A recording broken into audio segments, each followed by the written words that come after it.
کہ مکڑی کو مارنے والے کو کئی طرح کی بیماریاں لگ جاتی ہیں، کئی طرح کی بیماریوں میں وہ ملوث ہو جاتا ہے، اس کو نہ مارے اس لیے کہ اس کو اعزاز ہے میرے آقا صلی اللہ علیہ وسلم کی حفاظت میں اپنا جال بن دیا تھا۔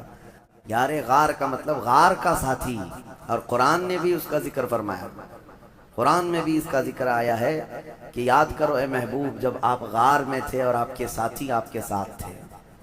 ایک ہی ساتھی کا ذکر اللہ نے فرمایا ہے 10ویں پارے میں۔ اس غار میں جانے کے بعد حضرت ابوبکر صدیق نے حضور پاک صلی اللہ علیہ وسلم کو باہر بیٹھنے کے لیے عرض کیا، خود جا کر اس غار کی پوری صفائی فرمائی اور اس کے سوراخ کو کپڑے پھاڑ پھاڑ کر کے بند کر دیا کہ کوئی کیڑے مکوڑے نہ آئیں، اور نبی پاک صلی اللہ علیہ وسلم کو غار کے اندر لے جا کر آرام کرنے کی عرض کی، لیکن ایک سوراخ پر آپ اپنے پاؤں کی ایڑی لگا کر بیٹھے تھے۔ نبی پاک صلی اللہ تعالیٰ علیہ وسلم وہاں آرام کرنے کی غرض سے گئے۔ اس غار کو ابھی بھی آپ جا کر کے دیکھیں گے تو اتنا چھوٹا ہے کہ کھڑا نہیں ہو سکتا اندر کوئی، صرف بیٹھ سکتا ہے، کھڑے ہونے والی جگہ نہیں ہے وہ، اور 2 ہی لوگ اندر جا سکتے ہیں غار میں، اتنا چھوٹا ہے، 2 لوگ بیٹھ سکتے ہیں، باقی سب پتھروں سے گھرا ہوا ہے۔ تو روایات میں ہے مشہور کہ ایک سانپ حضور پاک صلی اللہ تعالیٰ علیہ وسلم کی خوشبو پا کر وہاں پہنچ گیا آپ کی زیارت کے لیے، لیکن اندر جانے کے سارے راستے بند تھے۔ تو ایک راستہ جس پر آپ نے ایڑی لگا رکھی تھی، صدیق اکبر نے پاؤں پر ان کے سانپ کاٹنے لگ گیا کہ یہ پاؤں ہٹائیں تو میں اندر جاؤں اور دیدار مصطفیٰ کر لوں، لیکن حضرت ابوبکر صدیق ہیں کہ پیر ہٹانے کو تیار نہیں، زہر چڑھتا ہوا ان کے ران تک آ گیا اور ان کا جسم پیلا پڑنے لگ گیا، اور نبی پاک صلی اللہ علیہ وسلم آرام کر رہے ہیں، درد کی شدت بڑھ گئی۔ بعض روایات میں ہے کہ سانپ جتنا پرانا ہوتا ہے اتنا زہریلا ہوتا ہے، وہ کافی پرانا سانپ تھا۔ حضور پاک صلی اللہ تعالیٰ علیہ وسلم نے پوچھا ما لک یا ابا بکر، اے ابو بکر کیا ہو رہا ہے تمہیں؟ کہا لدغت الحیۃ یا رسول اللہ، اے اللہ کے رسول سانپ کاٹ رہا ہے، ایسا لگتا ہے سانپ نے کاٹا ہے۔ نبی پاک صلی اللہ علیہ وسلم نے فرمایا پاؤں ہٹاؤ۔ کہا آقا وہ آپ کو ایزا نہ دے دے، تکلیف نہ دے دے، مجھے کاٹتا ہے ٹھیک ہے لیکن آپ کو ایزا نہ دے دے۔ مجھے ایک بات بڑی وہ لگتی ہے، صحابہ میں ایسی محبت تھی، کہاں کہاں آپ کو میں یہ جلوے دکھاؤں۔ جناب ابو طالب کے متعلق میں آپ کو بتا رہا تھا کہ جب وہ شعب ابی طالب میں حضور 3 سال تک جو بائیکاٹ کے دن گزارے تھے، جانتے ہیں آپ، میں نے بتایا مکہ میں بائیکاٹ کے دن گزارے، جناب ابو طالب رات کے وقت حضور صلی اللہ تعالیٰ علیہ وسلم کے سونے کی جگہ کبھی اپنے بیٹوں کو سلا دیتے تھے چادر اڑا کر کے، اور نبی پاک صلی اللہ تعالیٰ علیہ وسلم کی جگہ بدل دیا کرتے تھے بڑھاپے کے عالم میں، اور صبح اٹھ کر کے پہلے دیکھتے تھے۔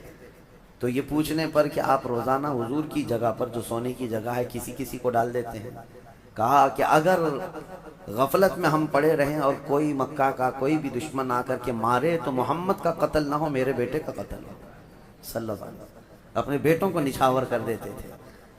صدیق اکبر بھی جب اپنی جان کی پرواہ نہ کی، حضور پاک صلی اللہ علیہ وسلم نے فرمایا پیر ہٹاؤ، وہ مجھے ایزا نہ دے گا۔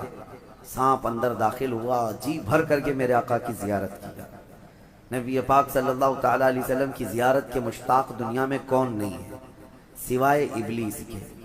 حضور پاک صلی اللہ تعالیٰ علیہ وسلم کا ہر کوئی مشتاق ہے۔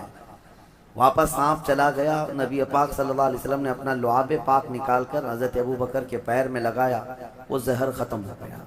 حضرت ابوبکر صدیق کو زندگی بھر اس زہر کا کبھی درد نہیں محسوس ہوا۔ یہ معجزہ بھی تھا میرے آقا صلی اللہ علیہ وسلم کا۔ یقیناً وہ لمحہ مبارکہ میں اللہ نے شفا رکھی ہے، شفا رکھی ہے۔ ان کا نام پڑھ کر کے شہد کی مکھی شہد میں مٹھاس لاتی ہے تو خود اس منہ مبارک میں کتنی مٹھاس ہوتی۔ وہ دہن وہ زباں جس کو سب کن کی کنجی کہیں، اس کی نافذ حکومت پہ لاکھوں سلام۔ وہ دہن جس کی ہر بات وحی خدا، اس کی قاہر ریاست پہ لاکھوں سلام۔ نبی پاک صلی اللہ تعالیٰ علیہ وسلم کے ساتھ 3 دن تک کا وہاں قیام تھا۔ 3 دن کیسے رہے لوگ، یہ بھی میں آپ کو بتا دوں۔ یہ 5000 فٹ اونچا پہاڑ، ایک بار آپ چڑھ کے آنا، اللہ توفیق دے آپ سب کو۔ حج میں جانا ہوا، عمرے میں جانا ہوا تو میرے آقا کی وہ نشانی دیکھنے کے لیے ایک بار تو جائیں، کیونکہ یہ وہابیوں نے سب چھیڑ چھاڑ کیا ہے ہر جگہ، لیکن یہ پہاڑ پہ چڑھ نہیں پاتے، تو وہاں تک جا کر کے کچھ نہیں کیا۔ سنا ہے بھی غار ہرا میں نشانیاں مٹا دیا، جو لکھا ہوا تھا اس کو ختم کیا۔ بڑی عجیب سی ان کو بے چینی ہے، تکلیف ہے میرے آقا کے نام سے۔ لیکن کتنا مٹاؤ گے؟ مٹ گئے، مٹتے ہیں، مٹ جائیں گے، آدھا تیرے یا رسول اللہ، نہ مٹا ہے نہ مٹے گا کبھی چرچا تیرا۔ غار ثور پہ آپ جائیں، ایک بار جا کر کے آنے کے بعد آپ کو اندازہ ہو جائے گا کہ کیسا سفر ہے۔ لیکن ان دنوں میں 3 دن تک جب تک میرے آقا تھے، حضرت ابوبکر صدیق کی بڑی صاحبزادی حضرت اسما روز اپنے گھر سے کھانا لاتی تھیں اور غار ثور تک کھانا پہنچاتی تھی اور پھر واپس آتی تھی۔ دن میں 2 مرتبہ جاتی تھی کھانا لے کر کے اور پھر واپس آتی تھی۔ نہ کوئی انہیں تھکن تھی، نہ کوئی اکتاہٹ تھی۔ اسی لیے صدیق اکبر کا جو گھرانہ ہے وہ میرے آقا صلی اللہ علیہ وسلم پر لٹ جانے والا گھرانہ ہے، بے پناہ محبت کرنے والا گھرانہ۔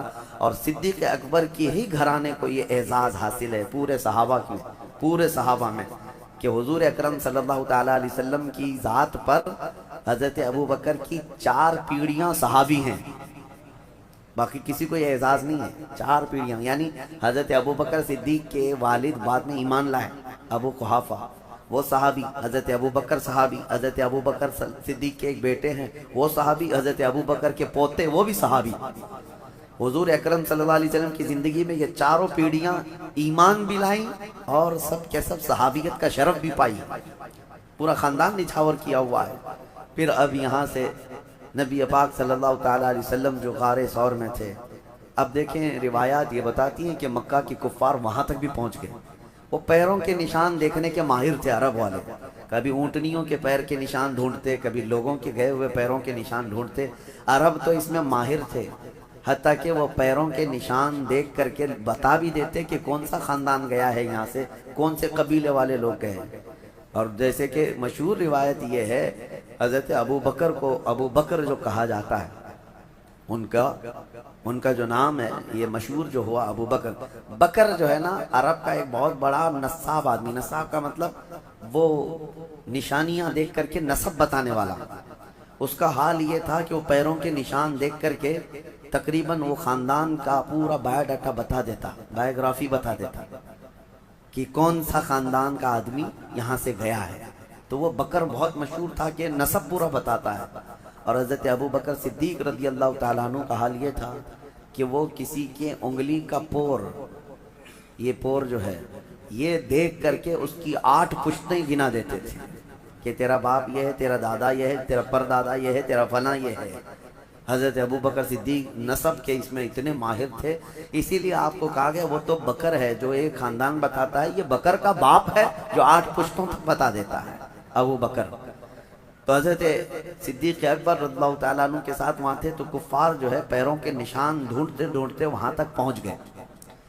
کہاں تک؟ پہاڑ تک بھی پہنچے، کیونکہ مکہ میں دوسرے ہی دن یہ اعلان ہو گیا تھا جو محمد اور ان کے ساتھی کو ڈھونڈ لائے گا اسے 100 اونٹ انعام میں دیے جائیں گے، 100 اونٹ دیے جائیں گے۔ اس زمانے میں 100 اونٹ کا مطلب یہ ہوا کہ 100 کار، یعنی آج کے زمانے میں جو کار ہے، کار کی جو قیمت ہے وہی اونٹ کی قیمت تھی اس وقت۔ جس کے پاس ایک کار ہے آج وہ ایک سواری والا سمجھا جاتا ہے، بڑے اچھے طبقے والا سمجھا جاتا ہے یا مڈل کلاس کا ہے، اور جس کے پاس اس سے زیادہ ہے تو وہ ہائی لیول کا آدمی ہے۔ اب 100 اونٹ، ابھی یہاں کوئی اعلان کر دے کہ 100 مرسیڈیز کسی کو ملیں گے تو اسی سے آپ کو اندازہ ہو جائے گا 100 مرسیڈیز کا مطلب کیا ہے۔ تو اس زمانے میں سرخ اونٹ جو ہے وہ مرسیڈیز اور بڑی لگژری گاڑیوں کے مقابل میں مانے جاتے تھے۔ عام اونٹ الگ ہے، سرخ اونٹ یعنی لال رنگ کا اونٹ وہ لگژری اونٹ تھا، جس کے پاس ہوتا ہے وہ بڑے قسم کا آدمی۔ اور ویسے 100 اونٹ کا اعلان ہو چکا تھا مکہ میں کہ جو ڈھونڈ کر کے لائے گا اسے 100 اونٹ ملیں گے۔ آپ کو اونٹوں کی اہمیت ابھی نہیں معلوم، ضرورت آپ کو نہیں پڑتی ہے، لیکن اس وقت کی سواری بھی وہی تھی، ان کی سفر کا سارا دار و مدار اس پر تھا۔ اس انعام کے چکر میں در در کی لوگ جو ہے خاک چھان رہے تھے، ڈھونڈ رہے تھے، اور ڈھونڈتے ڈھونڈتے وہاں تک پہنچ بھی گئے تھے۔ اب غار تک بھی پہنچ گئے، یہاں تک کہ اس مقام تک پہنچے کہ اگر وہ اپنے پیروں کی ایڑیاں اٹھا دیتے تو حضور پاک صلی اللہ علیہ وسلم حضرت ابوبکر ان کو صاف نظر آ جاتے۔ حضرت ابوبکر غار میں بیٹھے ان کی گردنیں دیکھ رہے تھے، لیکن کفار و مشرکین حضور کو اور حضرت ابوبکر کو دیکھ نہیں پا رہے تھے۔ غار کے دہانے تک، منہ تک تو پہنچ گئے۔